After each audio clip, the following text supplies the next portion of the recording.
Joining me now, one of our favorites, Louisiana Senator John Kennedy. Senator, Biden ended his press conference in a way that I think kind of says it all. Watch.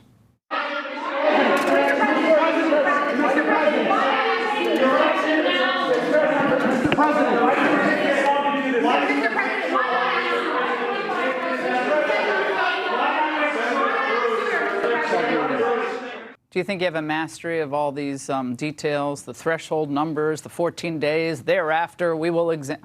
It's sad. You know, the highest and best use of the president's time at this point would be selling catheters on late night TV.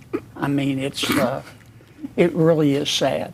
And we all know someone who's reached that age. We wouldn't even think of giving him or her the toughest job in the world.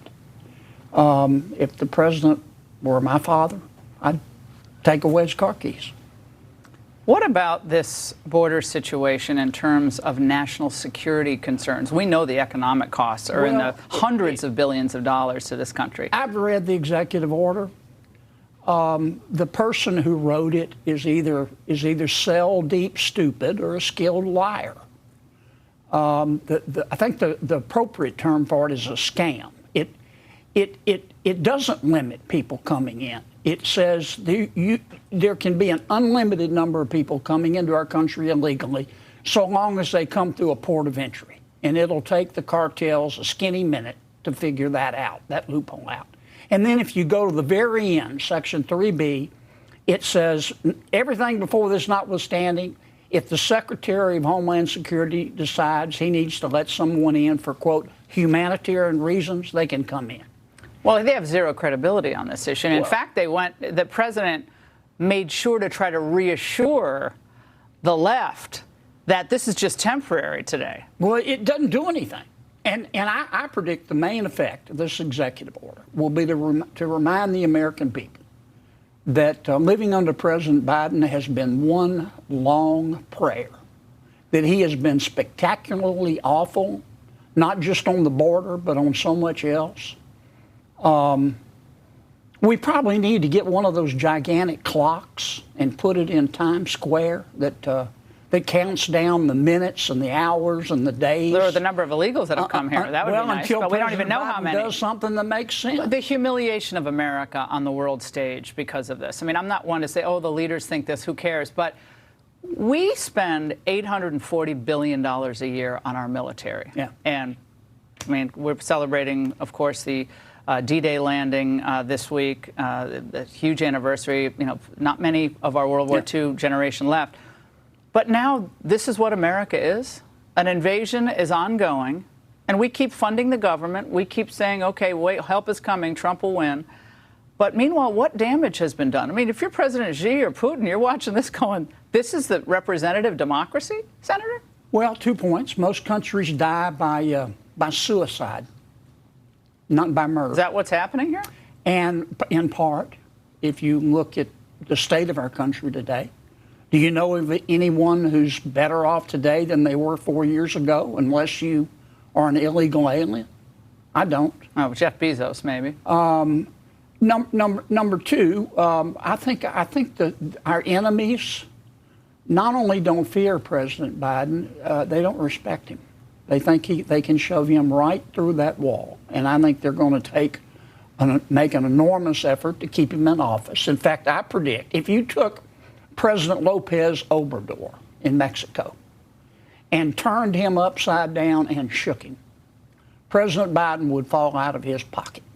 And I predict that over the next couple of months, President Lopez Obrador, who is a far left socialist, is going to try to slow down some of the people coming into our country illegally. Just to help. Just to help. And then if President Biden is reelected, they'll just jack it back up again. The Republican Party now, I think, is more united than it's been in a long, long time. I know the different wings of the party, but just given what's happened to the country, there is no choice here. There's no nuance. President Trump, former President Trump, has to be the rallying point for trying to save this country at this point. Well, I think here's the way most fair-minded Americans will look at it. This is what they'll say. Republicans aren't perfect, but the other side's crazy. And it's led by Joe Biden. Do you think he's leading it, really, Senator? You're a smart guy. You have this homespun way, but you're very crafty and smart. Is Joe Biden you saw that man. Is he making any big decision? If not, who is running this country right now? Well, President Biden, it's one of three circumstances are. He's either a woke ideologue, or he's a scared politician and will do anything to be reelected, or he's a skilled liar. Or he's run by someone else. Or he's run by someone else. But you would have to be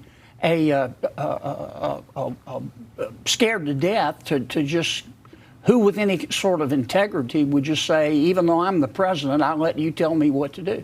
I think what happened when he was elected, his staff sat him down and said, Joe, you can either go down in history as President Obama's sidekick, or you can be Franklin Delano Roosevelt. And President Biden's attitude is, well, I have principles, and if you don't like them, I have others. And so He's always been that way. I think I'll take door number 2. And so he runs as this moderate, but instead we get the first cousin of Bernie Sanders. And they think the American people are stupid. The American people, they may be poorer under President Biden, but they're not stupid. They get this. They see this. They look at the border. The crisis at the border is man-made. Why did you think and they that did man's name is Joe Biden. But why did they do this? This was a purposeful effort. Do you agree with me that this is an attempt to remake the country? Yes. I mean, you don't have to be Mensa material to figure that out. Look at the economy, look at health care, look at our border, look at crime, look at our international relations, look at the war in Ukraine, look at Gaza, look at Afghanistan, look at our relationship with Iran. Mm-hmm. We haven't been this vulnerable as a country since well before the world wars, when we were trying to just stay out of everything. And then we got pulled in. And it's sad, but it's fixable. It is fixable. But I believe this. I hate to be so cynical.